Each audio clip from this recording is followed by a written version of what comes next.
1000 बार चारों युग बीत जाते हैं तो ब्रह्मा जी का दिन हो जाता है। फिर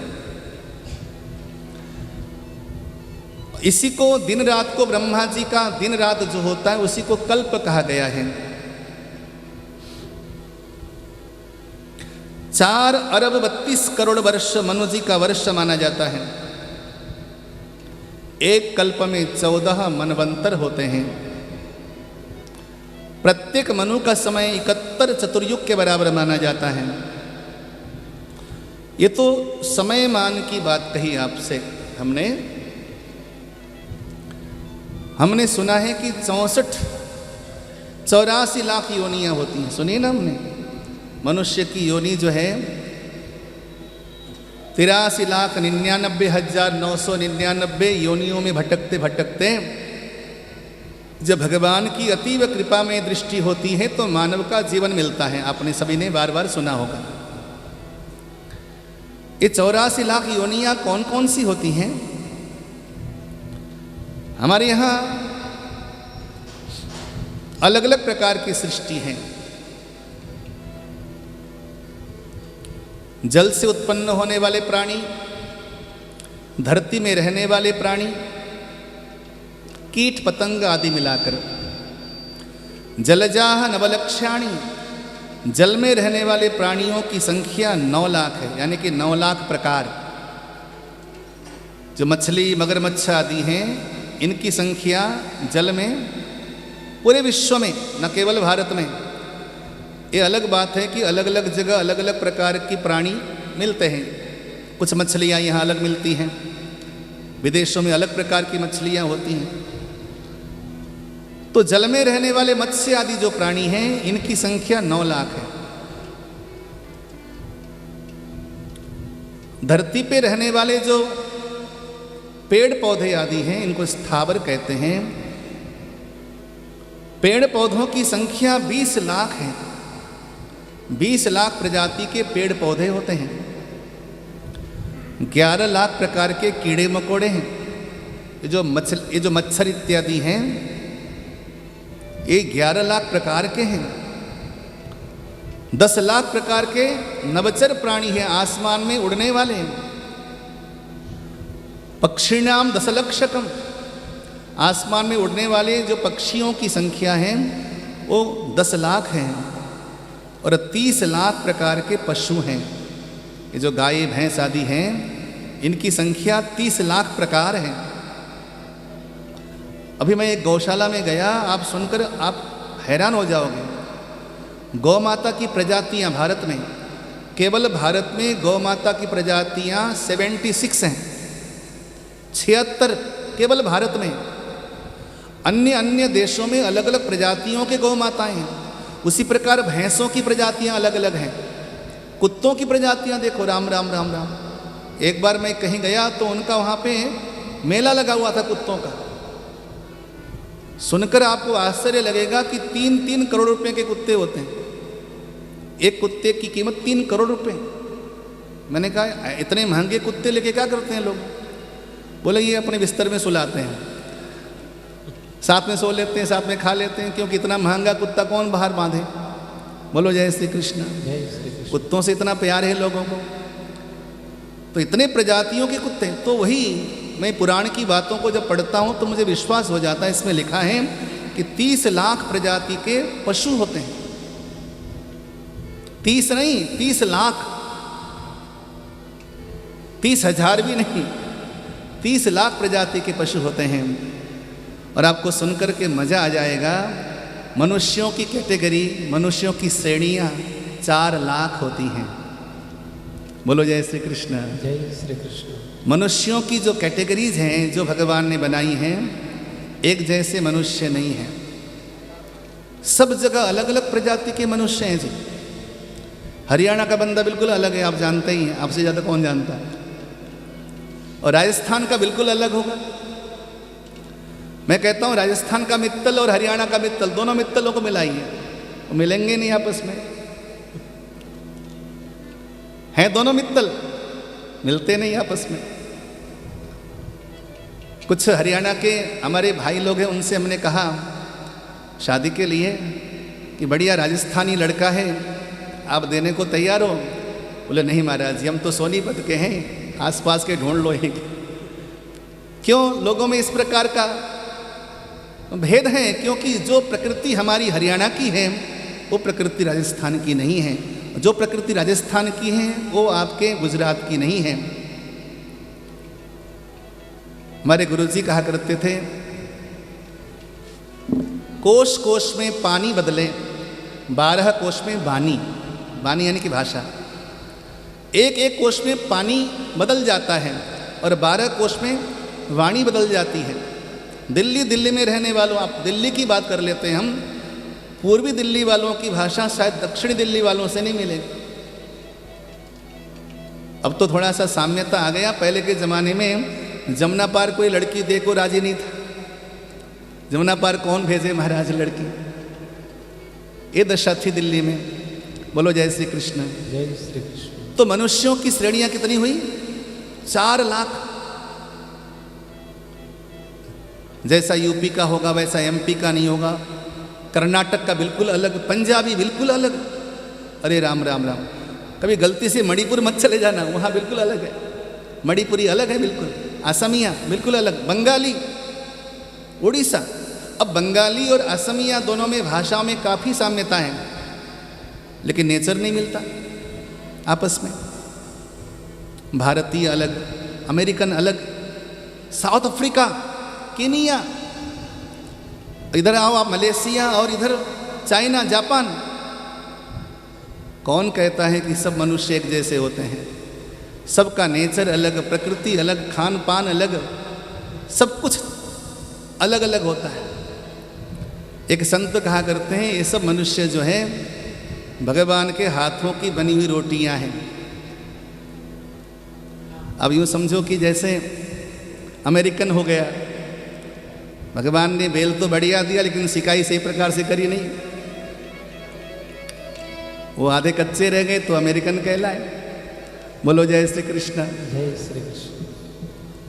कुछ लोगों को भगवान ने ज़्यादा मोटा बेल दिया, वो सिकाई भी सही प्रकार से नहीं हुई, वो सब चाइनीज और जापानीज हो गए। और कुछ लोगों को भगवान ने बेला तो बढ़िया लेकिन सिकाई के टाइम पे भगवान की नज़र कहीं और चली गई, ज़्यादा ही जल गई, वो सारे के सारे साउथ अफ्रीकन कहलाए।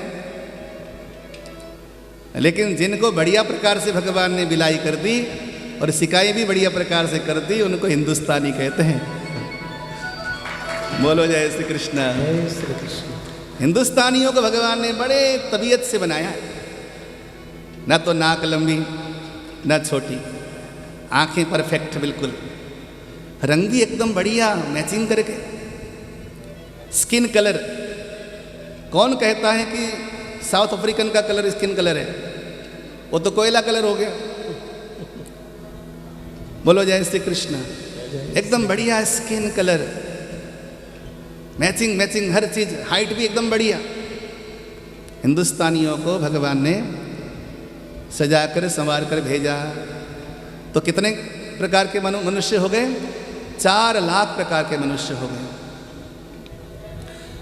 विराट सृष्टि में परमात्मा ने सृष्टि का निर्माण करके सृष्टि को अलग नहीं छोड़ा। दुनिया को बनाकर दुनिया का मालिक इसी दुनिया के भीतर ही समाहित हो गया। इसलिए भगवान हमसे दूर नहीं है। हमारा सिद्धांत है कि भगवान दुनिया के भीतर ही समाहित हो गया, दुनिया को बनाकर भगवान दुनिया के भीतर ही रह गया। तभी महापुरुषों ने बड़ा प्यारा भाव गाया है। नाम तुम्हारा तारनहारा, नाम तुम्हारा तारनहारा, कब तेरा दर्शन होगा। नाम तुम्हारा तारनहारा, कब तेरा दर्शन होगा। तेरी रचना इतनी सुंदर, तो कितना सुंदर होगा। तेरी रचना इतनी सुंदर, तो कितना सुंदर होगा। नाम तुम्हारा तारन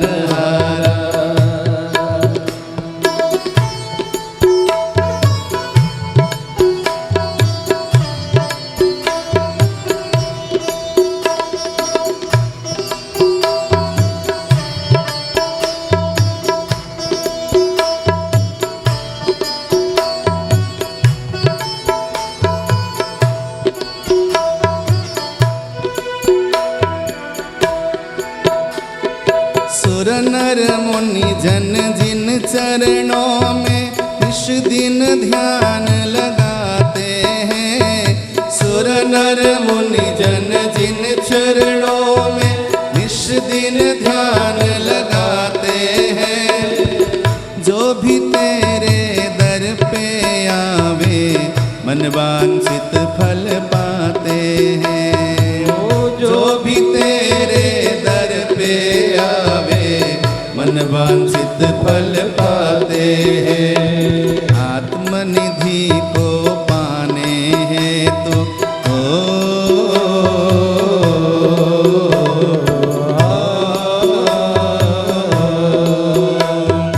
आत्मनिधि को पाने हैं तो तेरा ही दर्शन होगा। जिसकी रचना इतनी सुंदर वो कितना सुंदर होगा, वो कितना सुंदर होगा।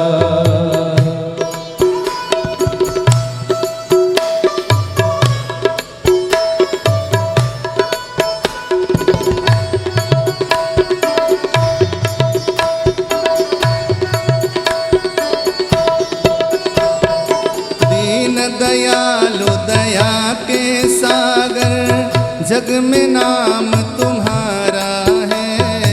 दीन दयाल दया के सागर जग में नाम तुम्हारा है। तुम बिन मेरे बाल कृष्ण प्रभु कोई नहीं हमारा है। ओ तुम बिन मेरे बाल कृष्ण प्रभु कोई नहीं हमारा है। अब से पार उतरने हैं तो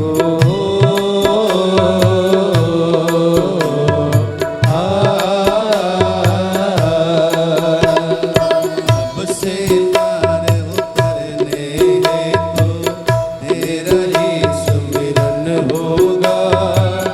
जिसकी रचना इतनी सुंदर वो कितना सुंदर होगा, वो कितना सुंदर होगा।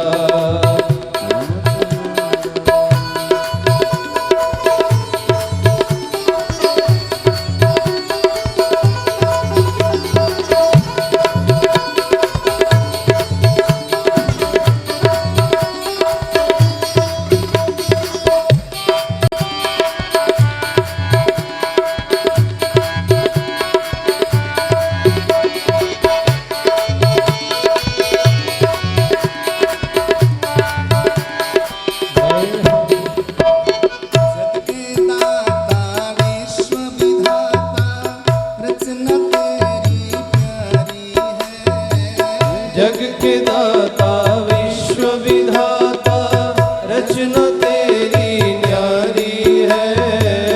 तुम ही मेरे गिरिधर नागर कोई नहीं हितकारी है। ओ तू ही मेरे गिरधर नागर कोई नहीं हितकारी है। शरण प्रभु की मिल जाए जो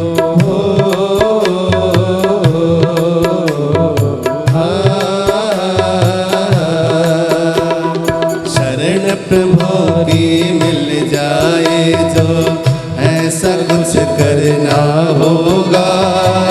तेरी रचना इतनी सुंदर तो कितना सुंदर होगा, तो कितना सुंदर होगा। नाम तुम्हारा तारनहारा कब तेरा दर्शन होगा।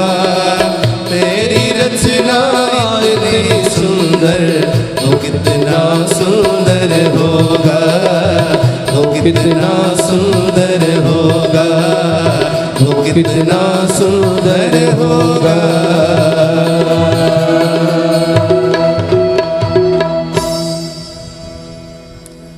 अद्भुत सृष्टि कर डाली प्रभु ने। संकल्प मात्र से अनगिनत ब्रह्मांड की सृष्टि भगवान करते हैं।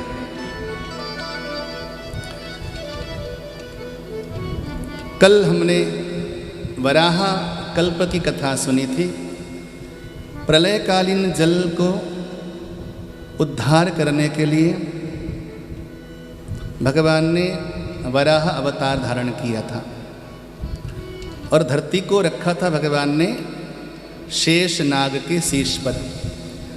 और मैंने शेष नाग का विवेचन भी किया था कि शेष नाग कोई सामान्य सर्प का नाम नहीं है। शेष यानी कि जो शेष रहता है, सारा संसार मिट जाता है लेकिन शेष क्या रहता है? 4 चीज शेष रहते हैं: स्थान, समय, गति और कारण। इनमें भी परस्पर में मिल जाते हैं। स्थान जाकर गति में मिल जाता है, गति जाकर कारण में मिल जाता है और कारण जाकर के समय में मिलता है। अंतिम में शेष क्या बचा? समय। तो उसी समय को शास्त्रों ने काल कहा और उसी काल का नाम शेष नाग है। समझ गए ना? हमारे यहाँ जो पौराणिक भाषा है, अलग अलग जगह अलग अलग प्रकार की भाषाएं होती हैं। पौराणिक भाषा को समझने के लिए थोड़ा सा बुद्धि चाहिए। पौराणिक भाषा में समय को सर्प कहा, जैसे सर्प हर किसी को खाता है, अजगर सामने जो भी आए उसको खा लेता है। उसी प्रकार सारे संसार का भक्षण करने वाला काल है, क्योंकि शेष कौन बचता है? काल बचता है, इसलिए उसको शेष नाग कहा। ऐसा नहीं कि कोई बहुत बड़ा नाग हो उसके ऊपर धरती रखी गई हो, ऐसा नहीं। वो एक पौराणिक भाषा है समझाने के लिए। स्थान, समय, गति, कारण, ये शेष बचे। चाक्षुष नाम के मनवंतर में हिरण्याक्ष नाम का एक दानव था। वो धरती को रसातल में लेकर चला गया और हिरण्याक्ष का वध करने के लिए भगवान ने और धरती का उद्धार करने के लिए भगवान ने वराह अवतार धारण किया था। बोली वराह भगवान की जय। अब यहाँ प्रश्न किया गया कि हिरण्याक्ष और हिरण्यकश्यपु का जन्म कैसे हुआ। हिरण्यकश्यपु के चरित्र का विस्तार से वर्णन अभी संध्या काल को सप्तम स्कंद में हम करेंगे। बोले आदिकाल की बात है। ब्रह्मा जी के 4 जो मानस पुत्र थे, सनक, सनंदन, सनातन, सनत कुमार, ये चारों भगवान के दर्शन करने के लिए वैकुंठ में गए। वैकुंठ में 7 द्वार होते हैं, 7 दरवाजे। प्रेम से बोलो जय श्री कृष्ण। जय श्री कृष्ण। कभी आप द्वारिका गए हैं दर्शन करने के लिए? द्वारिका गुजरात में। थोड़ा सा ध्यान दीजिएगा अगली बार जाना। भगवान का जो मुख्य गर्भगृह है ना, वो 7 दरवाजों के भीतर होता है। जो भगवान का मुख्य जो गर्भगृह होता है वो 7 दरवाजों के अंदर होता है। या कभी वृंदावन जाना तो वृंदावन में एक मंदिर है, रंग जी का मंदिर। गए हैं? सोने का खंबा जहाँ पर है वृंदावन में, एक रंग जी का मंदिर है, बहुत विशाल, बहुत पुराना मंदिर है। वहाँ पर भी भगवान का जो मंदिर होगा, मुख्य गर्भगृह होगा, वो 7 दरवाजे भीतर होगा।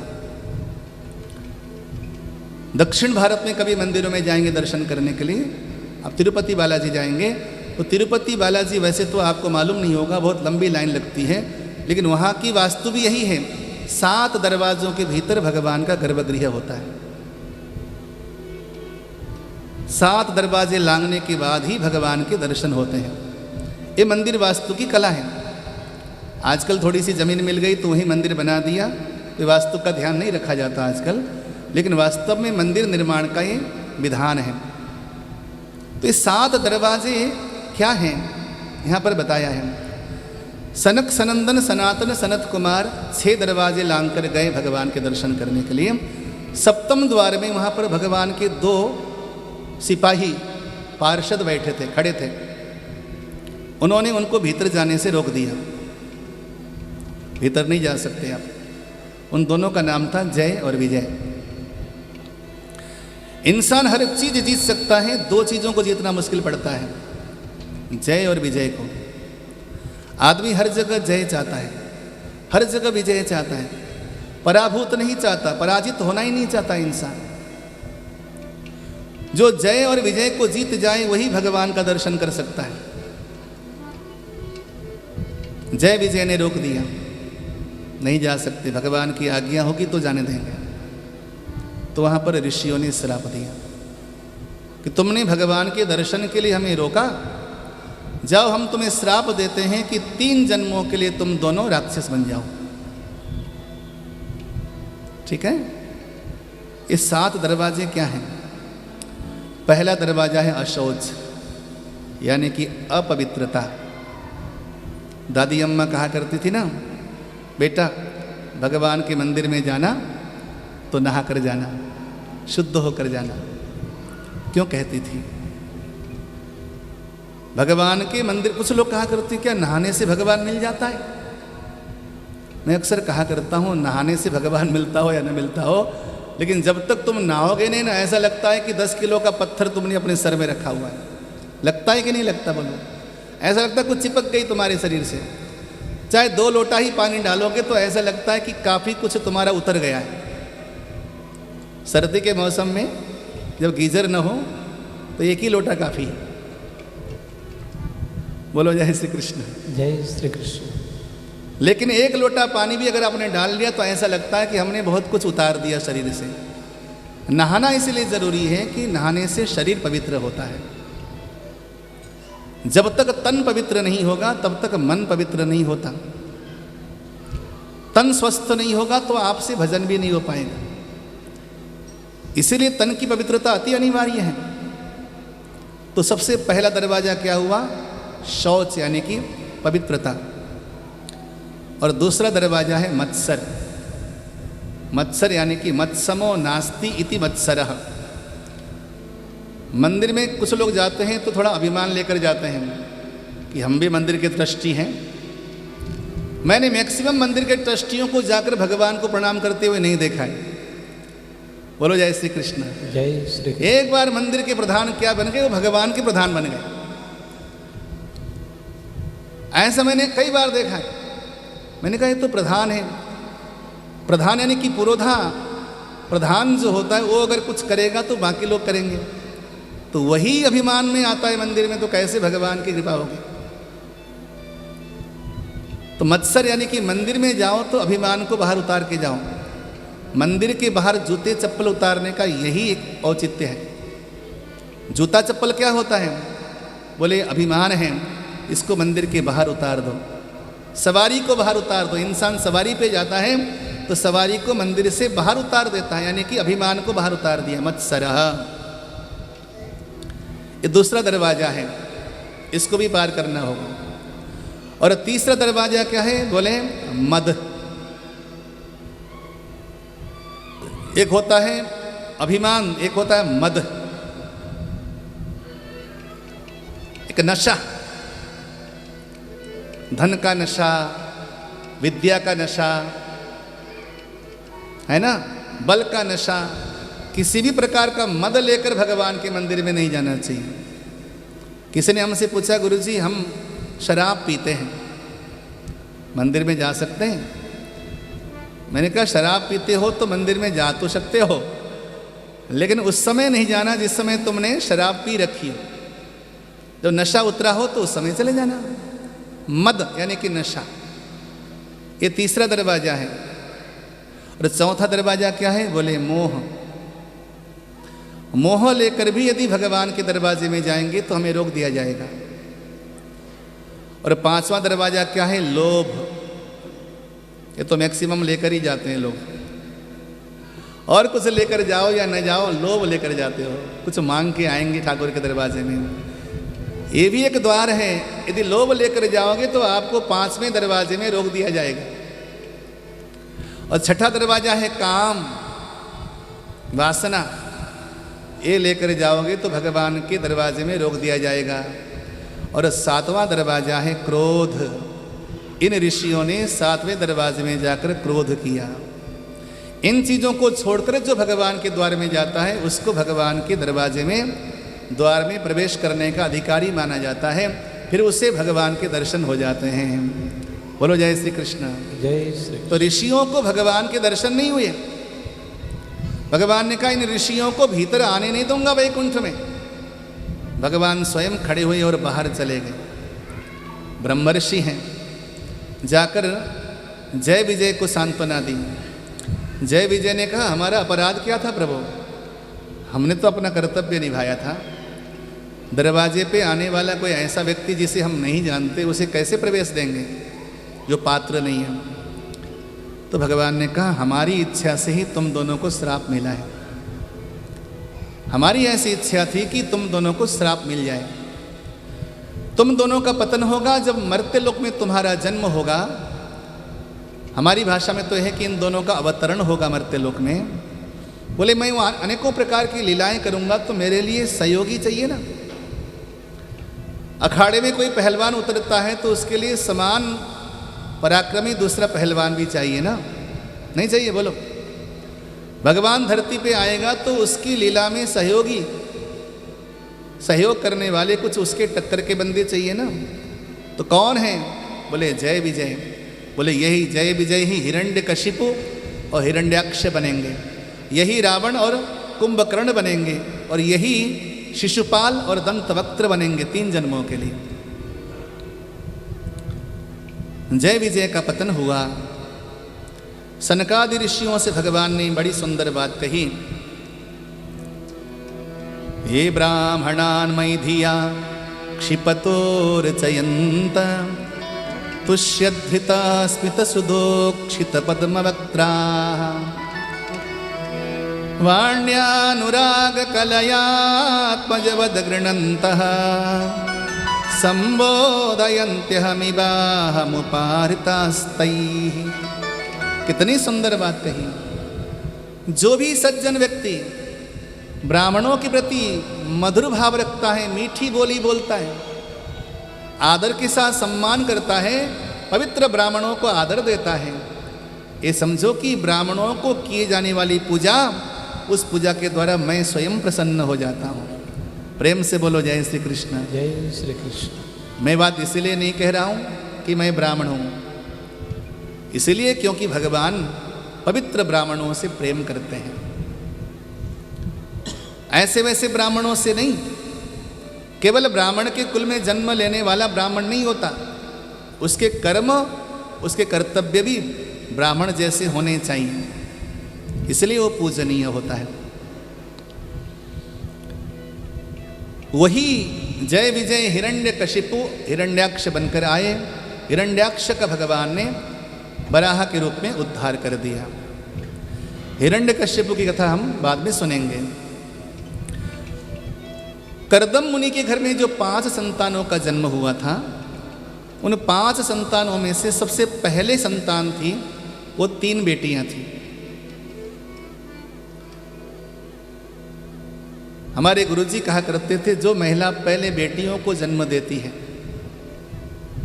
जिस घर में बेटियां पहले आती हैं, उस घर में लक्ष्मी का अवतरण होता है और उसका गर्भ शुद्ध हो जाता है, गर्भ शुद्धि हो जाती है। जैसे गौ माता के रहने से पशुशाला की शुद्धि होती है। पशुशाला में सहस्त्र प्राणी होंगे, लेकिन गौ माता होंगी तो पशुशाला की शुद्धि हो जाती है। उसी प्रकार यदि घर में कन्या होगी तो मानव के घर की शुद्धि हो जाती है। सृष्टि में सबसे पहले बेटी आई थी, बेटा बाद में आया था। अनुपात देखो कितना सुंदर है।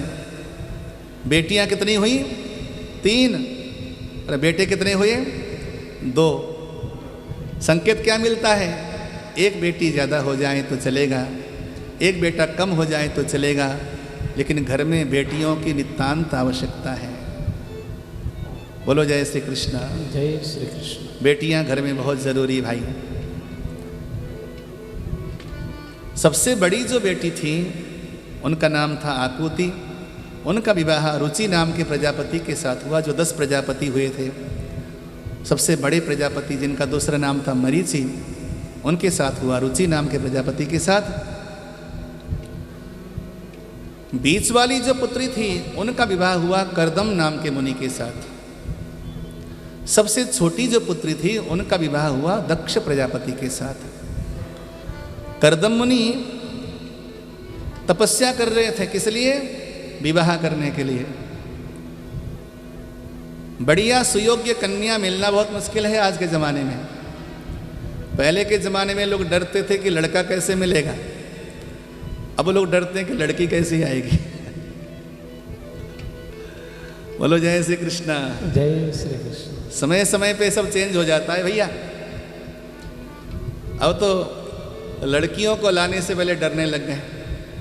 मैंने कहा डरो मत, लड़कियां सभी अच्छी होती हैं, प्यार करो, सम्मान करो, तुम्हें सम्मान मिलेगा। शादी करने से पहले थोड़ा सा आदमी सजग तो हो। स्वामी करपात्री जी महाराज 16 वर्ष के थे, शादी के लिए मंडप में बैठे। मंडप में बैठना क्या था, पंडित जी ने कहा सावधान, इतना कहना था, महाराज भागे। तो पीछे पीछे पंडित जी भाग कहाँ रहे हो? तो महाराज बोले आपने कहा सावधान, तो मैं सावधान हो गया, भाग रहा हूँ, शादी के मंडप से भाग रहा हूँ।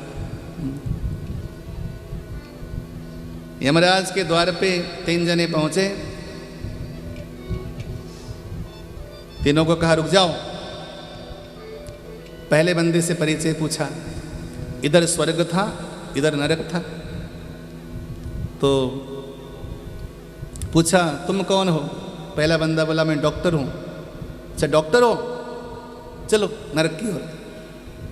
डॉक्टर और नरक की ओर, गजब हो गया। दूसरा बंदा आया, बोला तुम कौन हो? बोला मैं इंजीनियर हूँ। बोला तू भी नरक चल। तीसरा बंदा वहाँ पे टकराया, बोला तुम कौन हो? बोला मैं शादीशुदा हूँ।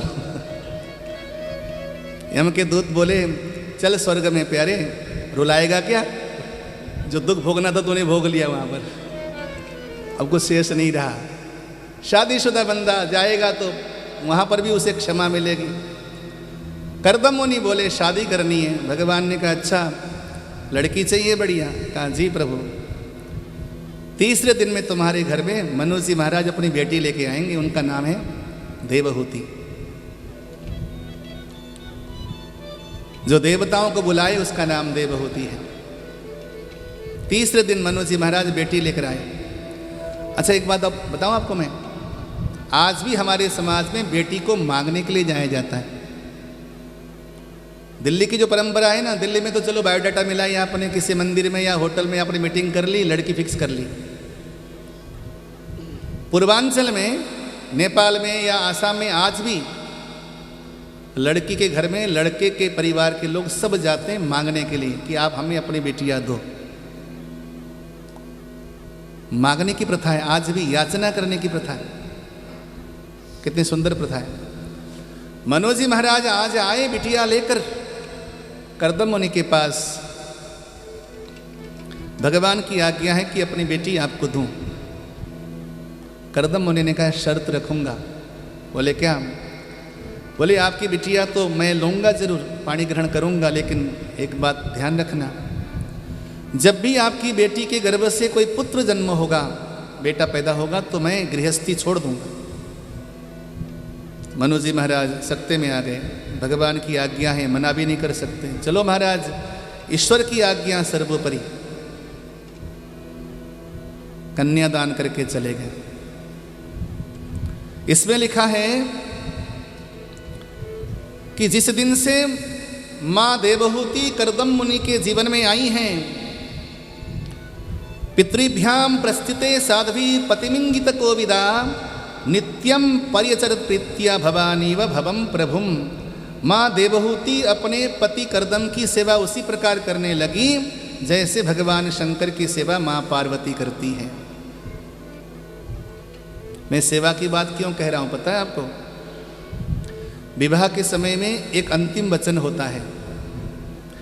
अंतिम वचन में कन्या मांगती है दूल्हे से, वर से, आज के बाद तुम जितने भी पुण्य कर्म करोगे, धर्म कर्म करोगे, उन समस्त पुण्य कर्मों का आधा फल मैं ऑटोमेटिक प्राप्त कर लूँगी।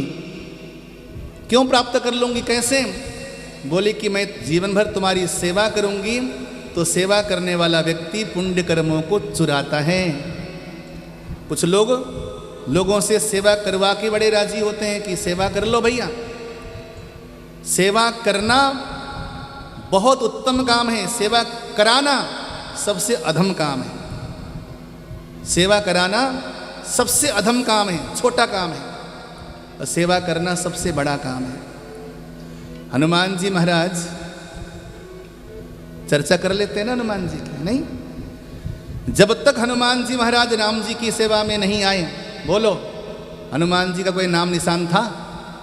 उतना ही बल था, उतनी ही ताकत थी, उतना ही पराक्रम था, उतना ही पौरुष था, सब कुछ उतना ही था।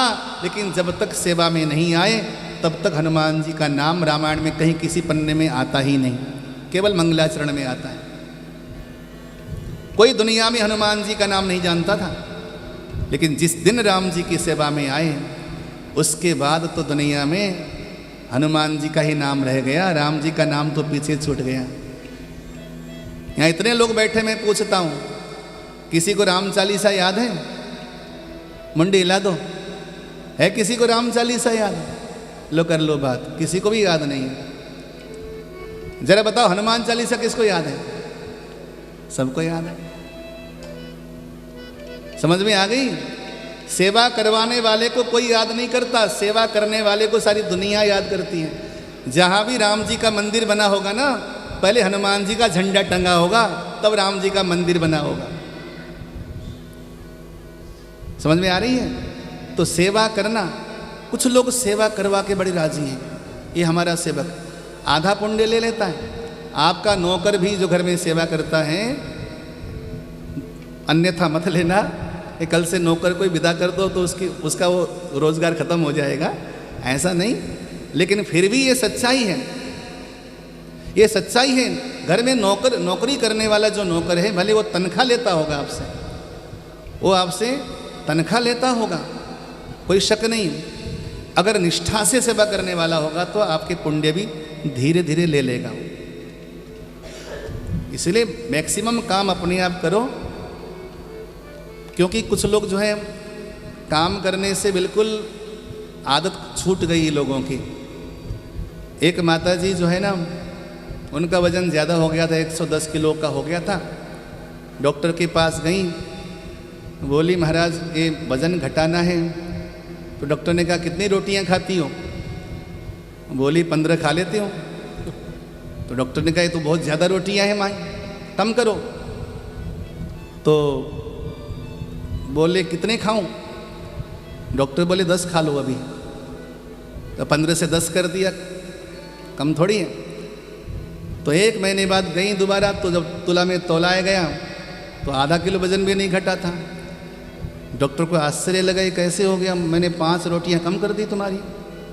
चलो 5 ज़्यादा लगती हैं, एक काम करो 10 ज़्यादा लगती तो 5 खाओ। अब 1 महीने तक 5 रोटियां खाई। जब गई डॉक्टर के पास तो 100 ग्राम वजन भी घटा नहीं था। डॉक्टर साहब बोले मुझे तुम्हारी रोटी बनाने के तरीके में संदेह लग रहा है, रोटी बनाती कैसी हो? और माई बोली बनाती क्या, 1 किलो आटा लेती हूँ, उसमें से 15 बना लो, 10 बना लो या 5 बना लो। तो अगर ऐसे करोगे तो फिर वजन कभी घटेगा नहीं। घर में अपना काम कुछ करो। सेवा कराना कोई अच्छी बात नहीं है, सही बता दूं आपको। जब तक हम अपना काम खुद करते थे ना, बड़े स्वस्थ थे, हेल्दी थे। जब से हम परजीवी हो गए ना, हम बेचारे हो गए, बेचारे। मैं जानता हूँ जब घर में काम वाली नहीं आती है, सबके चेहरे मुरझाए से अब कैसे होगा, इधर भी दर्द है, इधर भी दर्द है। 2 दिन अगर काम वाली ना आए तो कम से कम 2 किलो वो लग जाता है, क्या कहते हैं उसको, झंडू बाम। फिर मलते रहो सुबह शाम, ये दशा है। सेवा करने वाला पुण्यों को छीन लेता है। मेरे कहने का मतलब इतना सा है, लंबी चर्चा में सारांश इतना है, सेवा करने वाला हमारे पुण्यों को छीन लेता है। माँ देवहूति अपने पति की सेवा करने लगी और सुनो 100 वर्षों तक लगातार सेवा करती रही, बूढ़ी हो गई, करदम मुनि साधना में लीन है, कोई सुधि नहीं, कोई होश नहीं। आहा, कैसा दाम्पत्य रहा होगा।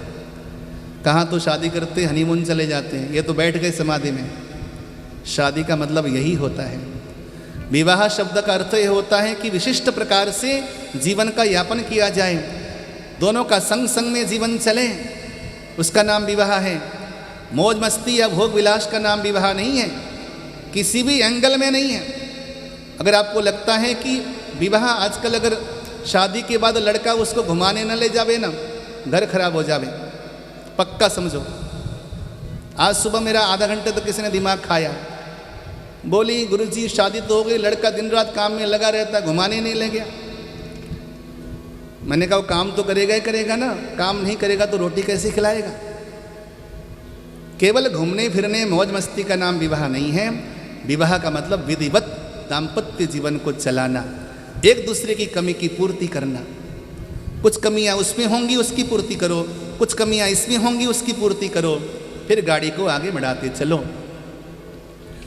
100 वर्षों के बाद भगवान करदम तपस्या से जगे, सामने एक बूढ़ी सी बुढ़िया सी जिसके केश सफेद हो चुके थे, शरीर में झुर्रियां पड़ चुकी थी, लेकिन मुख में दिव्य तेज था।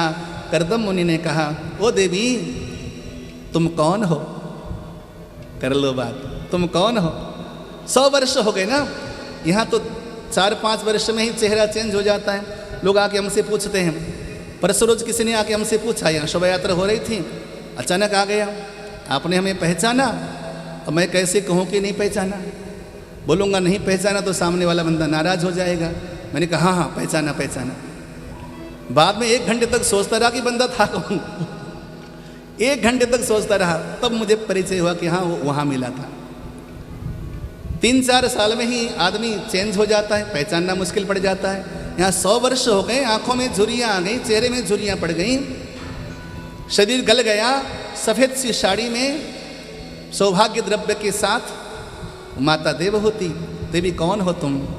झाड़ू फेंक दिया, हाथ जोड़ के आ गई, नाथ आप समाधि से उठे, साष्टांग करती हूँ, प्रणाम करती हूँ। हाँ देवी तुम कौन हो। बोली मैं आपकी धर्म पत्नी, आज से 100 वर्ष पहले मेरा विवाह आपके साथ हुआ था। ओहो हो। करदम मुनि की आंखों से आंसू की लड़ी निकलने लगी। देवी तुमने मेरे जीवन की रक्षा करी, 100 वर्षों तक जंगल के पशुओं से मेरी रक्षा करी, मेरे शरीर की सुरक्षा करी तुमने, 100 वर्षों तक मेरी सेवा करी। देवी मैं तुम्हारा चिर ऋणी हूँ, इस जन्म में मैं तुम्हारे इस ऋण से मुक्त तो नहीं हो सकता। देवी बगल में कमंडल था, हाथ में जल लिया, कहा देवी मैंने जीवन में जितनी तपस्या करी है ना, जो भजन साधना की है, ये सारी तपस्या और भजन का फल मैं तुम्हारे कदमों में अर्पण कर देता हूँ। करदम मुनि थे, साक्षात प्रजापति थे, संकल्प के द्वारा सृष्टि करने का सामर्थ्य था प्रजापति में। एक पल में माँ देवहूति को उन्होंने 18 वर्षीय 18 वर्षीय सुंदरी बना दिया। ये प्रजापति का प्रभाव था। स्वयं भी एकदम नवयुवक बन गए। भोग के अनेकों प्रकार की सामग्रियां वहां पर उन्होंने तपशक्ति से संकलन कर दिया। दिव्य सरोवर में अत्यंत अद्भुत दिव्य नौका, उस नौका में करदम और माँ देवहूति विहार करने लगे। लंबे समय तक उस संदर्भ में उनके घर में 9 कन्या का जन्म हुआ। यहाँ पर भी पहले 9 कन्याएं आई। ये 9 कन्याएं कोई सामान्य कन्याएं नहीं थी। ये 9 कन्याएं मानो की नवधा भक्ति थी। किसकी भक्ति? बोले करदम देवहूति की जो भक्ति है, आज स्वयं संतान बनकर, बेटियां बनकर सामने आ गई। ये पॉइंट नोट कर लो, ये बहुत बड़ा पॉइंट है, ये बहुत बड़ा सूत्र है। हमारे घर में जन्म लेने वाला हमारा बच्चा हमारा फोटो कॉपी होता है, हमारी 2 कॉपी होता है। आत्मा वही जायते पुत्रः, घर में जन्म लेने वाला संतान हमारी आत्मा ही पुत्र के रूप में जन्म लेती है। बाप की सारी आशाएं बेटे पे जाके टिक जाती हैं। बाप जो नहीं कर पाया वो सपना देखता है कि बेटा कर देगा। वो इसलिए सपना देखता है क्योंकि वो जानता है कि मेरी 2 कॉपी है ये, मेरी फोटो कॉपी है ये। अक्सर ये कहा करते हैं कि बेटा माँ बाप का उद्धार करता है। बिल्कुल उद्धार करता है। यदि आपके अच्छे कर्म होंगे तो निश्चित है कि बेटा अच्छे कर्मों वाला आएगा और आपका उद्धार कर देगा। बुढ़ापे में हरिद्वार लाकर कथा सुना देवेगा, गया जी में जाकर पिंड दान कर देवेगा, हाथ पकड़कर सत्संग सभा में ले जावेगा, गाड़ी में बिठा करके वहां के बिहारी के दर्शन करा देवेगा, कहेगा बाबूजी आप वृंदावन में रह लो, घर में संभालूंगा, खर्चे की कोई टेंशन नहीं है। बुढ़ापे में आपको चिंता मुक्त कर देगा। बिल्कुल आपका सारा बोझ अपने सर पे ले लेगा। यदि आपके अच्छे कर्म होंगे, अच्छे कर्मों का पुत्र अगर घर में आएगा तो बुढ़ापे में आपको सोचना नहीं पड़ेगा, चिंतित नहीं होना पड़ेगा। बोलना होगा जय श्री कृष्ण। जय श्री। बुढ़ापे में एक एक कदम कदम पर आपका हाथ थामेगा, कहेगा आप चिंता क्यों करते हो बाबू, कर्जा है मैं झेल लूंगा, घर का खर्चा है मैं झेल लूंगा, आप बुढ़ापे में टेंशन न लो, आप तो मम्मी को ले जाओ सुखधाम में 15 दिन लगा के आ जाओ। हाँ, यही बोलेगा अच्छा बेटा। यदि कर्मों का बेटा होगा, शुभ कर्मों का बेटा होगा, नहीं बुढ़ापे तक चूसता रहेगा, बाप का जेब खर्चा भी चोरी करके उड़ा देगा, मदिरा और दुष्कर्मों में लग जाएगा। बुढ़ापे में माँ बाप दर दर की ठोकरें खाते फिरेंगे, संपत्ति सारी उड़ा देगा, कुछ नहीं रखेगा। समझ लेना कि ये उन्हीं कर्मों का फल था, जो कर्म करना नहीं चाहिए था तुमने कर दिया, आज वही कर्म बेटा बनकर सामने आया। शास्त्र कहते हैं कि हमारे रिश्ते 7 प्रकार के होते हैं, हमारा बेटा 7 प्रकार के कर्मों का फल होता है। पुण्य का फल भी होता है, पूर्व जन्म का दुश्मन भी बेटा बनकर आता है। अभी मेरे जान पहचान के ही परिवार का है, लड़के ने माँ बाप को धक्का मारकर बाहर निकाल दिया। लक्ष्मी नगर की बात, लड़के ने माँ बाप को धक्का मार के बाहर निकाल दी। मेरे पास आए, रोने लगे। मैंने कहा पहले विल क्यों कर दिया था उनके नाम पे मकान का, नहीं करना चाहिए था। बोले पहले तो सेवा करता था महाराज, जब से मकान उसके नाम पे कर दिया तब से जय श्री कृष्ण हो गया। कर लो बात। इस प्रकार की चीजें आज 9 कन्याएं नवदा भक्ति बेटी बनकर आई, और ऐसी बेटियां उनका नाम भी सुनोगे तो मजा आ जाएगा। सबसे बड़ी बेटिया का नाम है कला, दूसरी पुत्री अनसुईया, तीसरी श्रद्धा, चौथी हविर्भू, 5वीं गति, 6ठी क्रिया, 7वीं ख्याति, 8वीं अरुंधति और 9वीं पुत्री का नाम था शांति। इन 9 की 9 कन्याओं का विवाह 9 प्रजापतियों के साथ कर दिया।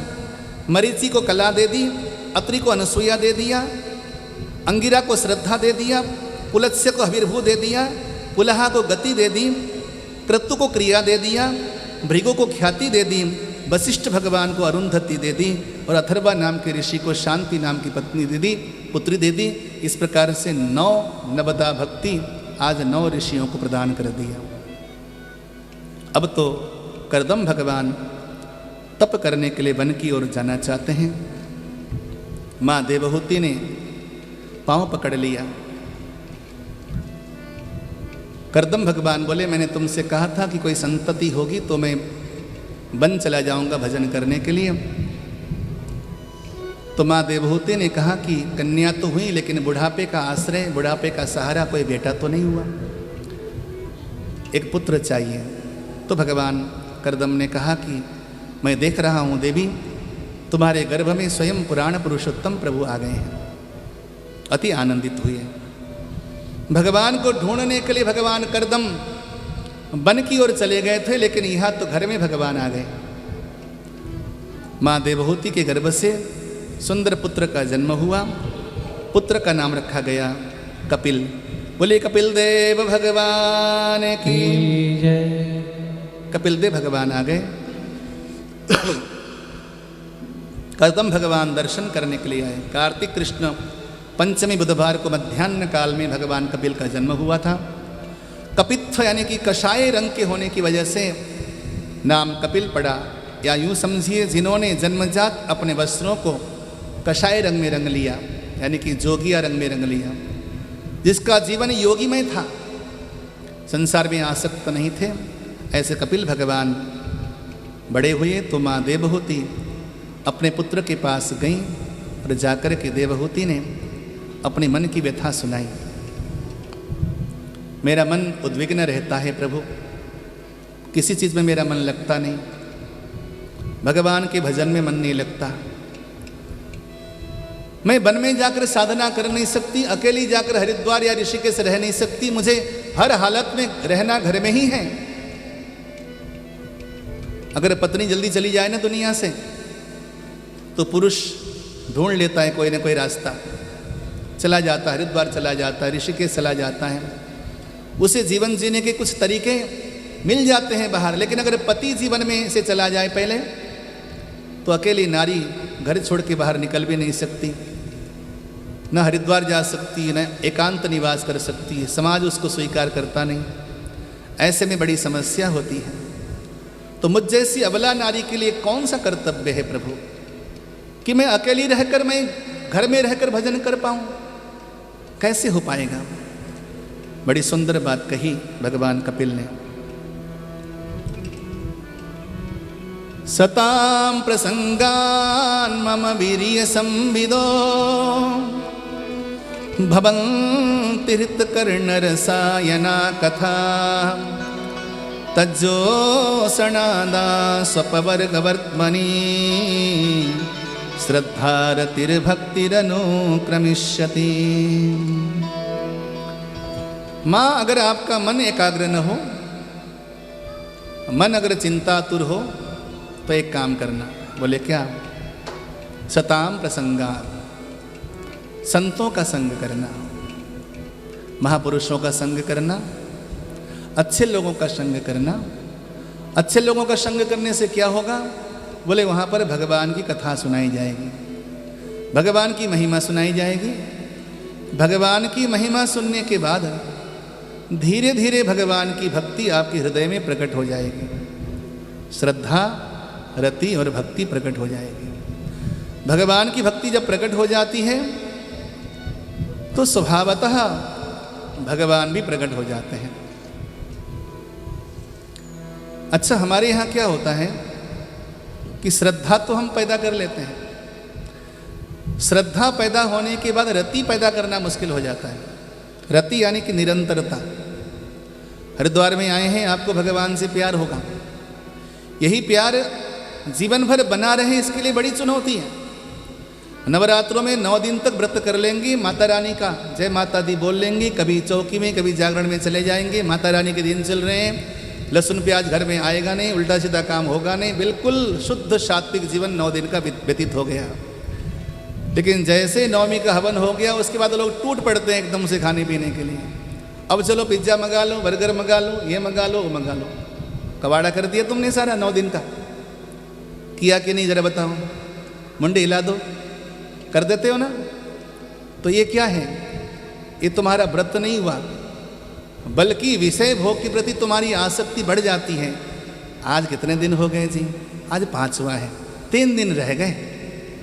मानो कि उल्टे सीधे काम की ऐसी प्रतीक्षा है कि बस दिन बीत जाए जल्दी और कर डालें वो सारे काम जो नहीं कर पा रहे। ठीक है, तो इसको व्रत नहीं कहते। व्रत का मतलब ये होता है कि तुम्हारे मन में ये धारणा बनी रहे कि नवरात्र के बाद भी हम भगवान की भक्ति में, माता रानी की भक्ति में लगे रहें।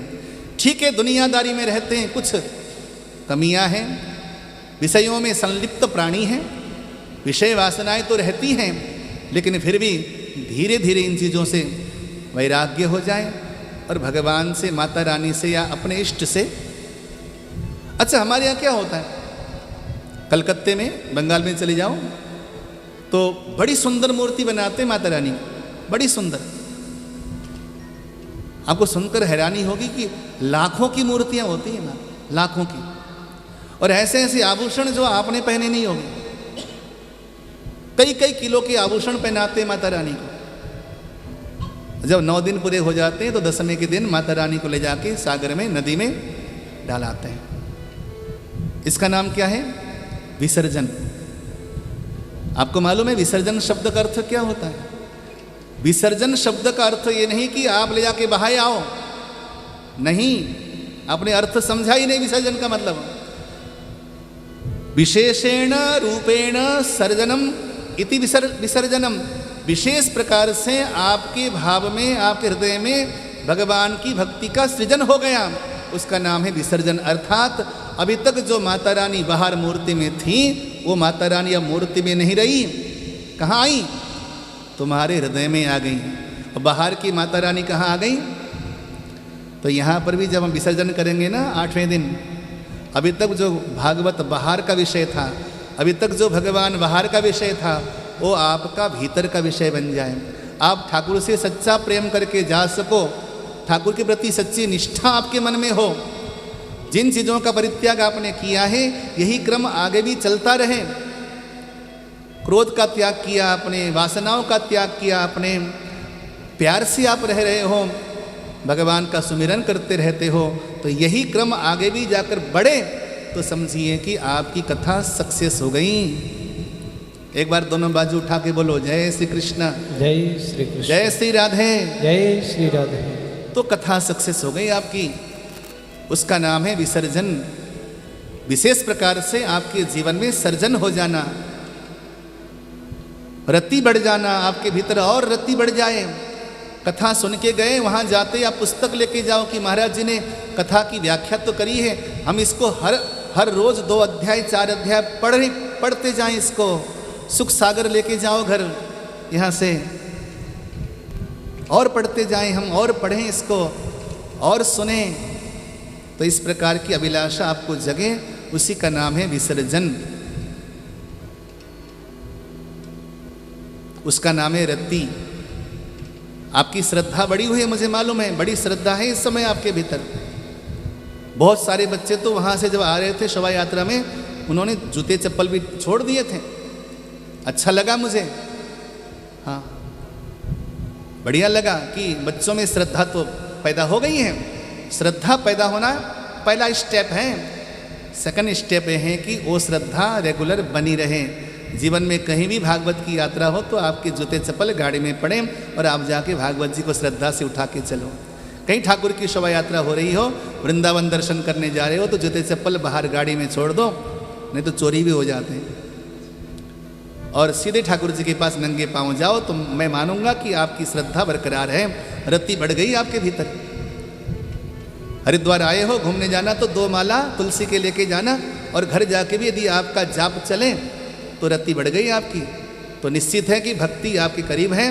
भक्ति है तो भगवान ज़्यादा दूर नहीं है, बस भक्ति और एक स्टेप आगे भगवान। श्रद्धा, रति, भक्ति, भगवान। बोलो जय श्री कृष्ण, जय श्री कृष्ण। तो भगवान कपिल ने सुंदर ढंग से समझाया और माँ को समझ में आ गई, और माँ ने प्रश्न किया कि किस प्रकार की भक्ति मैं करूं। तो यहाँ पे अष्टांग योग का वर्णन भी किया है। वैसे तो अष्टांग योग के माध्यम से भगवान की प्राप्ति थोड़ी सी कठिन है माँ। आप तो बिल्कुल सगुण साकार भगवान का ध्यान करो, भगवान की सुंदर छवि का ध्यान करो, भगवान के प्रत्येक अंग प्रत्यंग का ध्यान करो, भगवान की सुंदर सी छवि घर में सजा के रखो, उनके अंग अंग का श्रृंगार करो, भगवान की छवि से प्यार हो जाए, एकदम लव हो जाए उससे, उसकी हर चीज से तुम्हें प्यार हो जाए। तुलसी से प्यार हो जाए, तुलसी की मड़ैया से प्यार हो जाए, उसकी बांसुरी से प्यार हो जाए, उसके नाम से प्यार हो जाए। कहीं उसकी चर्चा कहीं चलती हो तो बस आप कान के दोनों पर्दे खोल के खड़े हो जाओ वहीं पे। उसका नाम भी ले लिया जाए तो आप मदमत्त हो जाओ, रोमांचित हो जाए शरीर। वाह गदगदा द्रवते यस्य चित्तम विलज्ज उद्गायत नृत्यते च। कहीं अगर भगवान का नाम लिया जा रहा हो तो रोमांचित हो जाओ, रोमांचित हो जाओ। अपने प्रभु का नाम लेते ही आंखों से आंसू के बिंदु निकलने लग जाए।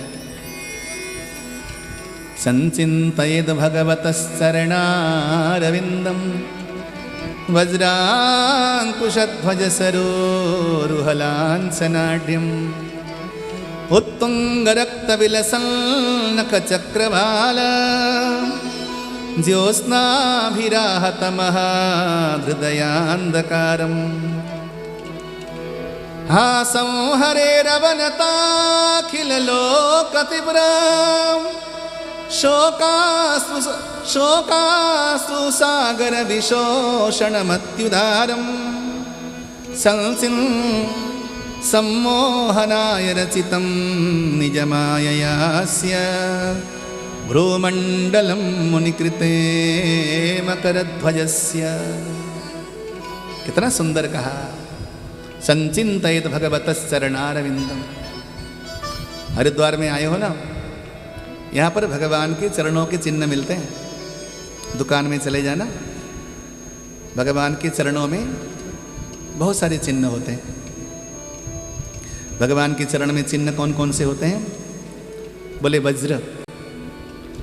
तो ठाकुर जी ने वज्र का चिन्ह क्यों धारण किया?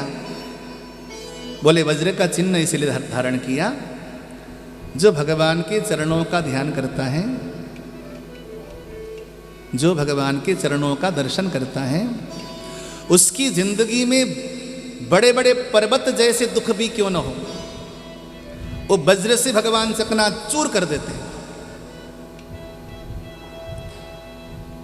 ये मैंने जीवन में अनगिनत बार अनुभव किया है। जो कथावाचक होता है केवल किताबों की बातें नहीं करता। कथा तो मैं 20 साल से कर रहा हूं, मैंने किताबें कम पढ़ी है, मैंने जीवन में अनुभव बहुत ज्यादा किया है। आपके सामने मैं बच्चा ही हूं, आपसे छोटी उम्र होगी मेरी, लेकिन 10 वर्ष की आयु में मैंने घर छोड़ा था। 10 वर्ष का बच्चा कितना बड़ा होता है आप समझिए।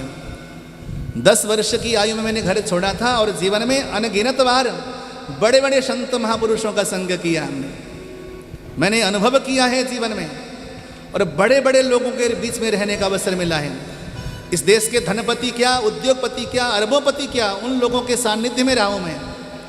गुरु कृपा से मैंने हर चीज देखी है।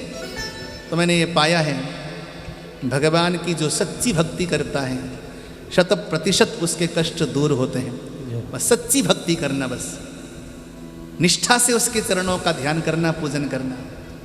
आंधी आवे तूफान आवे आलस्य मत करना।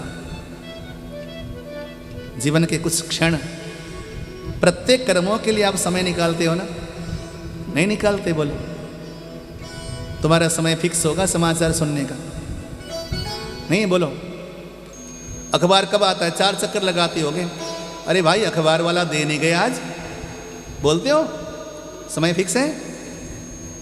नहाने का समय फिक्स है? खाने का समय फिक्स है? हर कर्म का समय फिक्स है। भगवान की पूजा करने का कुछ पल का समय फिक्स कर डालो, उससे प्रेम करने का, उससे याद करने का। संचिन्तयेद् भगवतस् चरणारविन्दं वज्राङ्कुशध्वजसरो रुहलांसनाढ्यम। बोले भगवान ने अपने चरणों में अंकुश का चिन्ह धारण किया है। बोले क्यों? कुछ लोग कहा करते हैं महाराज ये मन नहीं लगता, 4 दिन कर लेते हैं छूट जाता है, मन नहीं लगता। भागवत जी का वचन है, भगवान के चरणों में जाके उनका दर्शन करना। जो भगवान के चरणों का दर्शन करता है सबसे पहले, अति कोमल चरणों का ध्यान करता है जो, उसका मन न लगने वाला जो मन है वो लग जाएगा। ये मेरी गारंटी है। उनके कोमल चरणों का दर्शन करना, आपका मन लग जाएगा। ध्वजा, जीवन भर न जाने कितने पापड़ बेलते, लेकिन दुनिया में कोई उसको जानता नहीं। यदि कोई भगवान के चरणों का ध्यान करेगा, भगवान ने अपने चरणों में ध्वजा धारण किया हुआ है। भगवान के चरण में एक चिन्ह है ध्वजा का। बोले ध्वजा क्यों धारण किया? बोले जो भगवान के चरणों का ध्यान करेगा उसका यश तीनों लोक में फैलता रहेगा। चाहे मुंबई जाओ, चाहे कलकत्ता जाओ, चाहे कहीं जाओ, पूछो कृष्ण गोपाल कौन है? अरे वो पश्चिम बिहार में रहते हैं ना, लोग पहचानते हैं। ये केवल चरणों के ध्यान का प्रभाव है। चाहे नेपाल चले जाओ, आसाम चले जाओ, भूटान चले जाओ, क्यों? चरणों का ध्यान करने वाले व्यक्ति को हर कोई पहचानता है, उसकी ध्वजा दुनिया में फैलती रहती है। वज्रांकुशध्वजसरो रुहलांसनाढ्यम। और भगवान ने अपने चरणों में नीचे कमल का चिन्ह धारण किया हुआ है। बोले कमल का चिन्ह क्या? बोले कमल का एक स्वभाव होता है, एक कीचड़ में रहता है, लेकिन कीचड़ में रहने पर भी एक लोटा कीचड़ उठा करके कमल में डाल दो, एक बूंद भी कीचड़ कमल में टिक नहीं पाता। दुनिया एक कीचड़ की तरह है, मानो या न मानो, ये बहुत बड़ा कीचड़ है। इस कीचड़ भरी दुनिया में रहकर भी आप कमल की तरह निर्लिप्त रहोगे यदि भगवान के चरणों का ध्यान करोगे तो। निर्लिप्त रहोगे। दुनिया तुम्हें सता नहीं पाएगी। हाँ, दुनिया बहुत सारे झंझट होते हैं, कोई यूं बात करेगा, कोई त्यों बात करेगा, कोई यूं बात करेगा, कुछ ऐसा करेगा, लेकिन आप दुनिया में रहते हुए भी निर्लिप्त रहोगे और आनंद में स्वच्छंद रहोगे, कोई फर्क नहीं पड़ेगा। जो भगवान की मंद मुस्कुराती छवि का ध्यान करता है, उसके जीवन में कभी उसको उदास नहीं रहना पड़ता। कुछ लोग छोटी छोटी बातों में उदास हो जाते हैं। उदासी जिन चेहरों का श्रृंगार करती है, उदासी, लोग भगवान को फूल ले जाकर चढ़ाते हैं। मैं अक्सर कहा करता हूँ, कुछ चढ़ा पाओ न चढ़ा पाओ, ठाकुर के पास मुस्कुराते हुए जाओ, रोते हुए मत जाओ। रोता हुआ कोई बाप अपने बेटे को देखे तो क्या बाप पसंद करेगा? अबे रो मत, वैसे पहले आंसू पोंछ ले। मैं अपने बच्चों को डांट देता हूँ जब रोने लगे तो, रोता क्यों है? कोई पिता अपने बच्चे को रोता कैसे देख सकता? हाँ, अगर अपने भगवान के प्रेम में आपको रोना आ रहा है, वो तो प्रेम के आंसू है, वो तो बड़े मीठे लगते हैं। लेकिन अपनी चिंता में, अपने दुख में रोता हुआ गया कोई भगवान के पास, तो क्या गए तुम भगवान के पास? उदासी जिन चेहरों का श्रृंगार करती है ना, मक्खी भी उसमें बैठने से इनकार करती है। उदासी जिन चेहरों का श्रृंगार करती है, उदास नहीं होना ठाकुर के पास। आसम हरेरवनता खिललोकतीव्र शोकाश्रुसागर विशोषणमत्युदारम् सम्मोहनाय रचितं निजमाययास्य भ्रूमण्डलं मुनिकृते मकरध्वजस्य ध्यानायनं प्रहसितं बहुलाधरोष्ठं भासारुणायततनो द्विजकुन्दपङ्क्तिं ध्याये स्वदेहकुहरे वसितस्य विष्णोर्भक्त्यार्दयार्पितमना न पृथक् दिदृक्षेत। भगवान के सुंदर अधरोष्ठ का ध्यान करो, चरणों का ध्यान करो, घुटनों का ध्यान करो, कटी प्रदेश का ध्यान करो,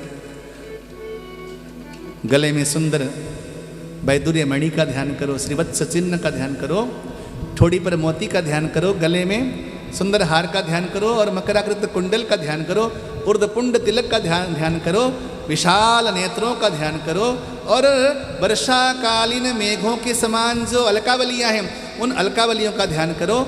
नख से लेकर शिख तक ध्यान करो और ध्यान करके भगवान के उस स्वरूप को अपने मन में बसाओ।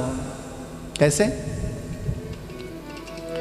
सांवली सूरत पे मोहन दिल दीवाना हो गया, सांवली सूरत पे मोहन दिल दीवाना हो गया, सांवली सूरत पे मोहन दिल दीवाना हो गया, सांवली सूरत पे मोहन दिल दीवाना हो गया, दिल दीवाना हो गया मेरा, दिल दीवाना हो गया, दिल दीवाना पे मोहन दिल दीवाना हो गया, सांवली सूरत पे मोहन दिल दीवाना हो गया।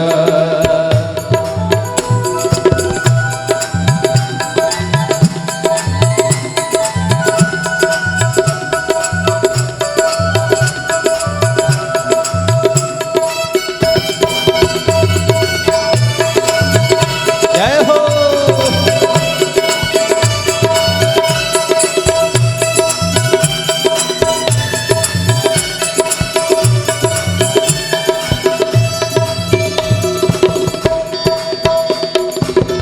एक तो तेरे नैना तिरछे, दूसरा काजल लगा, एक तो तेरे नैना तिरछे, दूसरा काजल लगा, एक तो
दूसरी मेहंदी लगी। एक तो तेरे हाथ कोमल दूसरा मेहंदी लगे। ओ एक तो तेरे हाथ कोमल दूसरा मेहंदी लगी। तीसरा जय हो।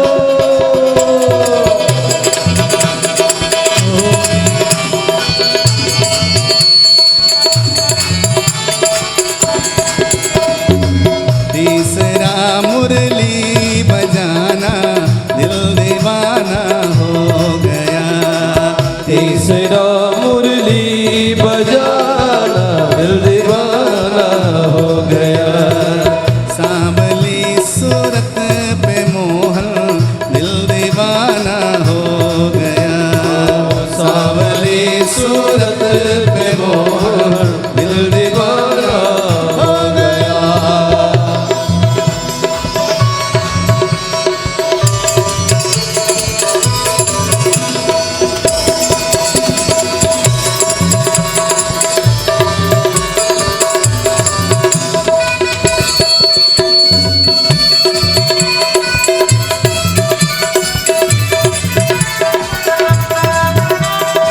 वृंदावन बिहारी लाल की जय हो।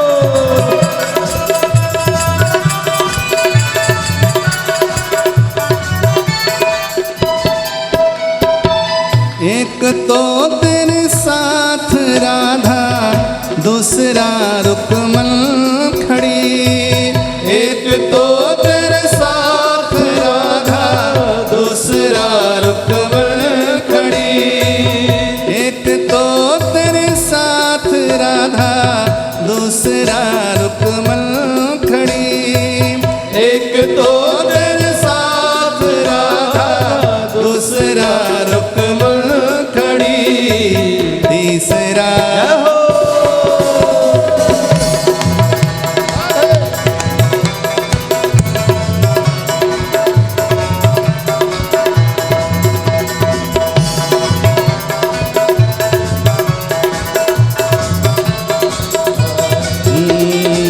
तीसरा मीरा का आना दिल दीवाना हो गया। तीसरा मीरा का दिल दीवाना हो गया।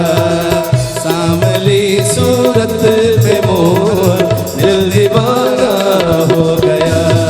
सांवली सूरत पे मोहन दिल दीवाना हो गया। सांवली सूरत पे मोहन दिल दीवाना हो गया। उन्होंने कहा हम ना घर में भगवान को चेंज करना चाहते हैं। मैंने कहा क्यों? बोले पुराने से मूर्तियाँ हैं छोटी छोटी हैं, हम बड़ी मूर्ति रखना चाहते हैं। मैंने कहा देखो पहली बात तो घर में 9 इंच से बड़ी मूर्ति रखनी ही नहीं चाहिए। इस बात को ध्यान रखो, हरिद्वार से सीख के जाओ। भावनाओं में बहकर कभी भी हमने धर्म विरुद्ध या शास्त्र विरुद्ध कार्य नहीं करना चाहिए। गृहस्वामी के इस बालिस्त से बड़ी मूर्ति घर में नहीं रखनी चाहिए, पहली बात। दूसरा, घर में अचल मूर्ति नहीं रखनी चाहिए, मतलब भगवान की प्रतिमा को फिक्स नहीं करना चाहिए। क्या पता आज आपके पास 200 गज घर है पश्चिम बिहार में, कल भगवान पंजाबी बाग में थे 1000 गज का, तो ठाकुर जी तो चिपक गए वहीं पे, कैसे ले जाओगे? वहाँ से निकालो उनको तो दोष नहीं लगेगा। तो घर में पहली बात तो भगवान को अचल प्रतिष्ठा नहीं करनी चाहिए, चल प्रतिष्ठा करनी चाहिए और बालिस्त भर की मूर्ति रखनी चाहिए, इनसे बड़ी नहीं। इनसे छोटी कितने भी छोटी चल जाएगी, इनसे बड़ी नहीं रखनी चाहिए। और तीसरी बात, जिनकी सेवा करके, जिनकी कृपा आशीर्वाद से तुमने 400 गज का घर बनाया, उन भगवान को हरिद्वार छोड़ा आओगे और किसी नए भगवान को लेके आओगे? ऐसा नहीं। पूजा की जाने वाली मूर्ति एक होनी चाहिए, जीवन में चेंज नहीं करना उसको, क्योंकि उस मूर्ति में भगवान का आवेश आता है, आवेश आ जाता है, भगवान स्वयं प्रवेश कर जाते हैं तुम्हारी श्रद्धा से। जिनकी पूजा आपने 20 साल से कर रखी है उनको चेंज मत करो, बने रहने दो उनको। अगर आपको ज़्यादा कुछ सजाने का मन है तो भगवान का बड़ा सुंदर चित्रपट लगा दो। आजकल बिजलियाँ लग जाती हैं, आजकल तो ऐसे ऐसे चित्रपट आ गए हैं जिसमें सोने का वर्क लगता है। सोने की मूर्ति से भी महंगी सोने के चित्रपट होते हैं। वृंदावन जाइए, वहाँ पे कन्हैया चित्र मंदिर है, वो आपको एक एक फोटो 2-2 लाख की बेचता है। वो ला के लगा लो ना घर में। लेकिन कृपया जिनकी सेवा अपने वर्षों से की है उन भगवान को मत भगाओ घर से। उसमें भगवान का आवेश आ चुका है। उनकी पूजा जीवन भर करो जब तक तुम जीवित हो। तुम्हारे बच्चे चाहें तो बच्चे भी कर लें, लेकिन तुमने भगवान को ला के पधराया था, उनको आजीवन सेवा करो, चाहे कितने ही बड़े घर बना लो। और ज़्यादा तुम्हारे मन में है तो भगवान को बाहर से सोने का फ्रेम लगा दो, लेकिन ठाकुर पित्तल का ही रहने दो। समझ में आ रही बात? ठाकुर को चेंज नहीं करना। दूसरी बात, जप करने वाली माला चेंज नहीं करनी चाहिए। जिसमें आप जाप करते हो वो माला खंडित भी हो जाए तो दोबारा से धागे से निकाल करके नया धागा लगा लो। कोई मन का खंडित हो जाए उस पर एक मन का और डालो ऊपर से, लेकिन माला वही रहने दो। जप करने वाली माला कभी भी चेंज नहीं करनी चाहिए। दूसरी बात। तीसरा, जो गुरु ने प्रदत्त मंत्र है, आपके पास जो गुरु द्वारा दिया गया मंत्र है या जिस मंत्र का आप जाप करते हो, वो मंत्र जीवन भर उसी को रहने दो। किसी लालच में आकर और किसी मंत्र के द्वारा कोई चमत्कार हो जाएगा, ऐसा नहीं। वही मंत्र चमत्कार करेगा। एक ही मंत्र बहुत है, उसी के पीछे पड़े रहो। और ज़्यादा नए नए मंत्रों के चक्कर में मत पड़ो कि भाई फलाने गुरु जी नया मंत्र दे रहे हैं, जाओ चलो। आजकल तो गुरुओं की भीड़ सी लगी है ना। ऐसे ऐसे गुरु आ गए, समोसे वाले गुरु जी, अभी अभी नए पैदा हुए हैं समोसे वाले गुरु जी। हाँ, ऐसे ऐसे गुरुओं का भीड़ लग गया समाज में। अब भगवान की मूर्ति हटाकर गुरु जी लग गए ऊपर। मैंने कहा कर लो बात। मैंने कहा ये कौन गुरु जी हैं? तो हमारे वहाँ RBI कॉलोनी में रहते हैं, 4 साल जेल जाके आए थे, वही गुरु जी हैं, मेरे पड़ोसी थे पहले। अब उनकी पूजा हो रही, गुरु जी गुरु जी। अरे रामकृष्ण को छोड़ दिया तुमने, भोले बाबा को छोड़ दिया, जो हमारे सनातन प्रभु हैं, जो पूर्ण ब्रह्म है, उनको छोड़ दिया। ये हाड़ मास का पुतला क्या तुम्हारी कामना पूर्ति करेगा? लग गए उनके पीछे। नए नए गुरुओं की सृजना हो रही है। गुरु गुरु होता है, भगवान भगवान होता है। गुरु कभी कोई कामना सिद्ध नहीं करता। गुरु तो भगवान तक पहुंचाने का एक माध्यम है। दुनिया में कोई हाड़ मास का पुतला तुम्हारी कामना सिद्ध नहीं कर सकता हो।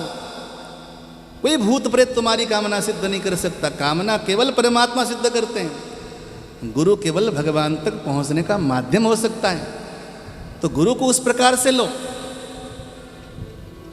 हाँ, ये जरूर है कि गुरु में ब्रह्म के दर्शन किए जा सकते हैं, गुरु में भगवान के दर्शन किए जा सकते हैं, इसमें कोई संदेह नहीं है। गुरुर ब्रह्मा गुरुर विष्णु गुरुदेवो महेश्वर हम कहते हैं। गुरु में ब्रह्म के दर्शन हो सकते हैं। ब्रह्म दर्शन करके उनका पूजन किया जा सकता है, उनका सम्मान किया जा सकता है। लेकिन भगवान भगवान है, परमात्मा परमात्मा है, गुरु गुरु है। दोनों का स्थान अलग अलग है। ब्राह्मण अलग हैं, संत अलग हैं, सबकी अपनी अपनी स्थिति है। तो कहने का मतलब ये है कि गुरु चेंज नहीं करना, गुरु मंत्र चेंज नहीं करना। तो ये एक रहने दो। जिस आसन पे बैठ के पूजा करते हो उस आसन को चेंज मत करना। वो आसन फट भी जाए उस पर एक और कपड़ा लगा दो, उसी आसन को बरकरार रहने दो। आसन की अपनी अलग शक्ति है। ये सब हमारे साधनाओं को बढ़ाते हैं, हमारी साधना को और आगे बढ़ाते हैं। चेंज नहीं करना।